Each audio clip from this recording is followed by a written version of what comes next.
The Dying Swan is a variation that normally is performed by a single female dancer. But what if I tell you now you can watch it being performed not by one, but 32 premier ballerinas? Of course, this is not just a regular show. This is a campaign intended to raise money to help those companies and dancers facing the COVID-19. So, to talk more in detail, I invited one of the organizers and a principal dancer, Joseph Phillips. Joseph, thank you so much for joining me and for organizing this amazing campaign. Thank you for having me. It's been a long time since we've seen each other last. I know. You've been everywhere. Now, let me start by congratulating you guys. I know that the campaign's goal is to raise $500,000. So far, you have received donations in excess of $200,000, and it keeps going up. Yeah, we're at 250,000 now. So we're halfway there. It's amazing. Congratulations. We thought that it would, get some press because, especially because Misty's involved. So we knew it would get some, but we didn't realize it was going to go everywhere because, it was on CNN, Asia, it was all over in Europe on TV, so it kind of went viral. Now, like you said, you and Misty Copeland are organizing this wonderful campaign. How do you guys come up with this idea? Well, I originally started, I was just here and someone sent me a video. I'd seen a video online of this project called Swans songs. And they did something very similar, but they did it with violin, just a bunch of violin players. And then, I saw all the companies, so many companies are doing, each dancer in their home performing, and then they link it all together. So I just thought, Dying Swan is a very, it's kind of all in one place. Everybody knows it, so people can relate to it. And it's beautiful music. Misty had, the first person I wrote, because she's very, she has a lot of ideas and she's so used to doing stuff like this. So she was able to take the project and really make it larger than life, I have to be honest with you.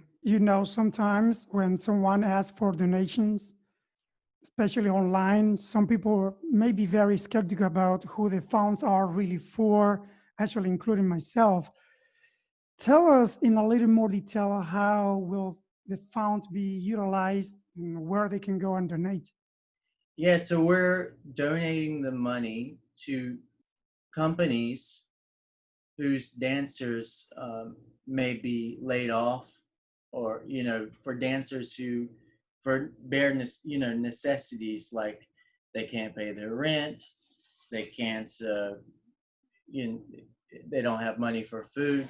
And like I originally started that, I wanted to start it with giving money to the 3 companies here in the Philippines, because I saw my friends struggling, a lot of friends, really probably at least ballet, over 50 ballet people who all of a sudden, just lost their job, and the company, they don't even know, when they're going to get it back. It's, so that was the original goal. But once we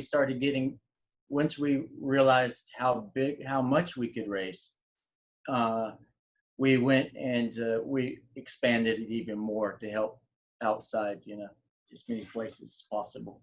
And that is amazing. I do have another question.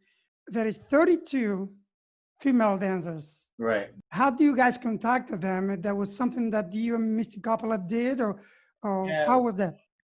I contacted a few people, and then she had, she has a huge network. So I probably contacted like 25% of the people, and then she contacted the other 75%.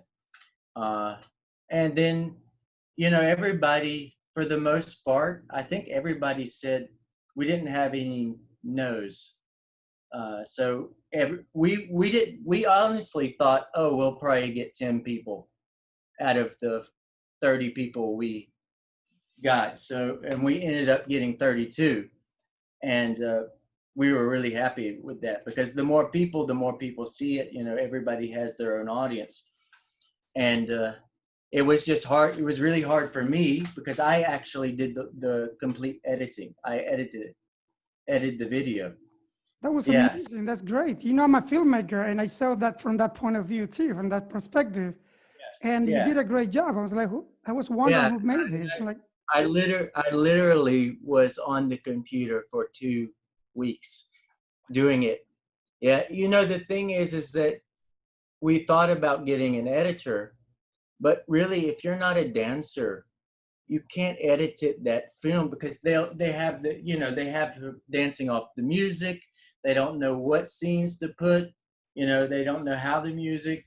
So it's really, to edit really well, that kind of stuff. It really has to be a dancer, I think, unless the dancer is sitting with the editor. So if I had sat with an editor for 2 weeks, that would have cost thousands of dollars. So we didn't have absolutely. that. So this is excellent. Once again, Joseph, thank you. And Misty Copeland for doing this generous idea. Thank you so much. Thank you. Thanks. I will talk to you soon, and I hope we can see each other Yeah, I sometime hope so. soon. Okay.